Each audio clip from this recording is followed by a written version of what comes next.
é quase o vício ocupacional do filósofo brasileiro. Tornar a filosofia a exposição sedentária de doutrinas alheias. Ele veste a máscara de um filósofo e passa a usar o jargão do filósofo e a pensar o mundo como filósofo e acha que está fazendo filosofia.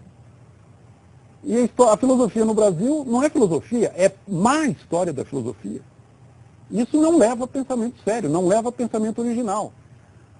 É, de novo, uma maneira de se acomodar e de não enfrentar o que é muitas vezes angustiante, que é o desafio de pensar o novo, de ser criativo, de ousar intelectualmente, emancipar o pensamento. O que falta? Falta uma filosofia que encare com seriedade a formulação de um problema que mereça ser profundamente examinado e refletido. Eu entendo que uma filosofia séria, como uma modalidade de pensamento sério, é uma filosofia que parte de um problema e não de uma exegese confortável do que já foi pensado. Uma filosofia séria prioriza argumentos e não reprodução, não repetição, não dizer com outras palavras, às vezes com mais palavras do que o original. Por que eu vou ler um comentário que é mais prolixo do que o original? Realmente é uma perda total de tempo. Melhor ler o original e tentar se servir do original para ousar um próprio pensamento.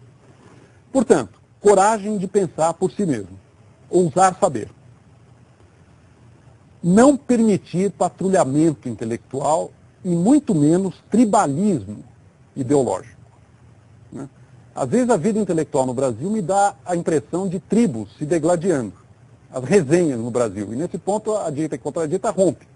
As resenhas no Brasil, ou é alguém da tribo dando um tapinha nas costas, ou é alguém da outra tribo dando uma porrada.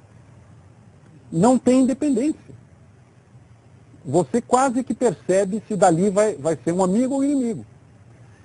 O intelectual brasileiro tem uma coisa que me chamava muita atenção, logo que eu voltei da Inglaterra também, que é o seguinte: ele recebe crítica muito mal. Vocês não têm ideia do que é a contundência das resenhas e das críticas, que são corriqueiramente feitas num ambiente bem maduro como é o inglês. E as pessoas não se sentem pessoalmente agredidas. Ao fazer a crítica de um livro ou de um trabalho, você não está ofendendo o autor e atacando pessoalmente aquele autor. Você está tratando com o máximo de objetividade e neutralidade, até onde é possível, aquele corpo de pensamento que está ali colocado para debate. Só que aqui nós imediatamente acusamos o golpe como se a nossa reputação, a nossa pessoa estivesse sendo questionada.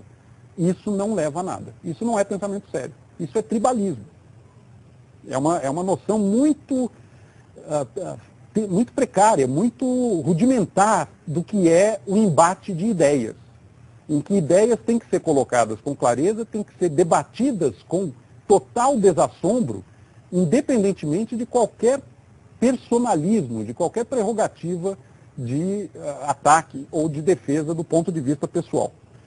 Portanto, acho que nós temos, para ter pensamento sério, nós temos que despersonalizar o embate de ideias. Né? E fugir de um vício perigoso para o jovem também, de só ler coisas com as quais ele concorda e de antemão rejeitar tudo aquilo que ele sabe que não é da praia dele, não é da tribo dele. Abrir-se para o contrário, que é um exercício difícil também, muitas vezes, de se fazer. Eu acho que são 3 pontos que eu tentei transmitir, especialmente para o pessoal jovem, que ainda tem o seu próprio futuro pela frente.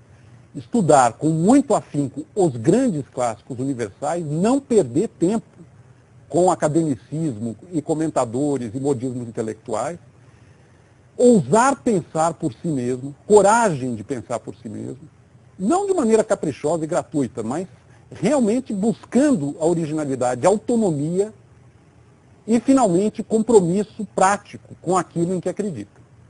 Não adianta ficar exibindo crenças maravilhosamente progressistas, maravilhosamente benévolas e uma enorme boa consciência, quando a nossa realidade fica tanto a desejar, fica tão aquém de tudo isso que a sociedade gosta de acreditar que é.